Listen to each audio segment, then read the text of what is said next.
ঈদের যাত্রায় ভোগান্তি কমাতে চলেছে মহাসড়কের প্রস্তুতি। সড়ক মহাসড়কের খবরাখবর জানাতে এই মুহূর্তে সরাসরি যুক্ত হচ্ছেন সিরাজগঞ্জ থেকে সাইম উদ্দিন এবং নারায়ণগঞ্জ থেকে বিল্লাল হোসেন। আমার প্রথমেই যেতে চাই সিরাজগঞ্জে, সেখানে রয়েছেন সহকর্মী সাইম। সাইম, কি পরিস্থিতি দেখছেন যানবাহনের, আর মহাসড়কের পরিস্থিতি এখন কি অবস্থা, বিস্তারিত জানাবেন।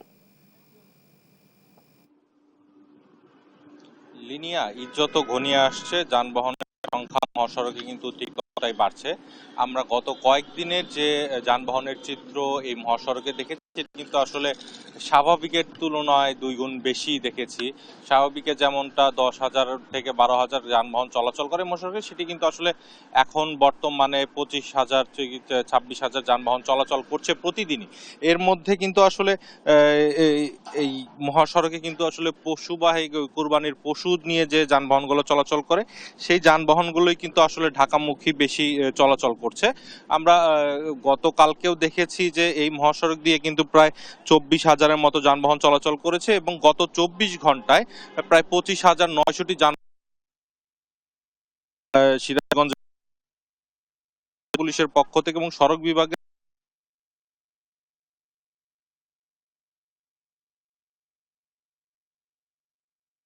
সেজন্য আসলে সকল প্রস্তুতি সম্পন্ন করা হয়েছে। এছাড়াও তারা যে ঝুঁকিপূর্ণ স্থানগুলো রয়েছে, যে ঝুঁকিপূর্ণ স্থানগুলোতে যানজটের কারণ হতে পারে, সেই জায়গাগুলো কিন্তু আসলে চিহ্নিত করা হয়েছে এবং সেই জায়গাগুলোতে অতিরিক্ত ট্রাফিক পুলিশ এবং হাইওয়ে পুলিশের সদস্য মোতায়েন থাকার কথাও কিন্তু সড়ক বিভাগ এবং পুলিশ সুপার আমাদের জানিয়েছেন।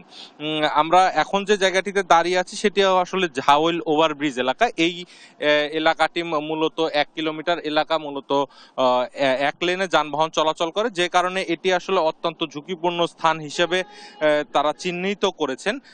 কারণ প্রত্যেকটি রাস্তায় কিন্তু এই সিরাজগঞ্জ শুধু এই একমাত্র এই এলাকাটি আসলে মূলত এক লেনে যানবাহন চলাচল করে, যে কারণে আসলে এই জায়গাটিকে ঝুঁকিপূর্ণ বলা। তারা ঝুঁকিপূর্ণ স্থানগুলোতে অতিরিক্ত সদস্য মোতায়েন রাখবেন এবং এছাড়াও কিন্তু মোতায়েন থাকবে এবং দুর্ঘটনা এবং অন্যান্য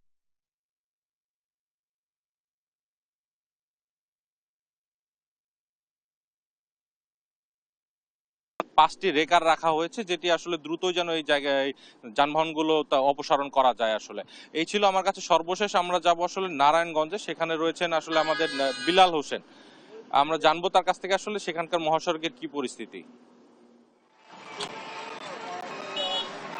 সায়েম, ঢাকা চট্টগ্রাম সিলেট এই দুটি মহাসড়কের নারায়ণগঞ্জের অংশে যেখানে রয়েছে, এই পুরো এলাকা ঘিরে হাইওয়ে পুলিশের পক্ষ থেকে কিন্তু এবছর যে ঈদযাত্রা, এতে কিন্তু বাড়তি ব্যবস্থা নেওয়া হয়েছে। অর্থাৎ সাইনবোর্ড থেকে মেঘনা টোল প্লাজা পর্যন্ত ঢাকা চট্টগ্রাম মহাসড়কের যে 30 কিলোমিটার এবং কাঁচপুর থেকে 2,500 কুরিন্দা বাজার পর্যন্ত যে 21 কিলোমিটার ঢাকা সিলেট মহাসড়কের, এই দুটি মহাসড়কে 1,000-এর বেশি পুলিশ সদস্য কাজ করবে। তারা মোড়ে মোড়ে অবস্থান করবে, যাতে করে ঈদকে ঘিরে যে গরুবাহী ট্রাকগুলো এই সড়ক মহাসড়কে রাজধানী ঢাকা সহ বিভিন্ন জায়গাগুলোতে প্রবেশ করবে, এতে করে যাতে মহাসড়কে দূরপাল্লার কোনো যানজট আটকা না পড়ে এবং ভোগান্তি না হয়, সেই লক্ষ্যে তারা কাজ করবেন, এমনটাই কিন্তু জানিয়েছেন।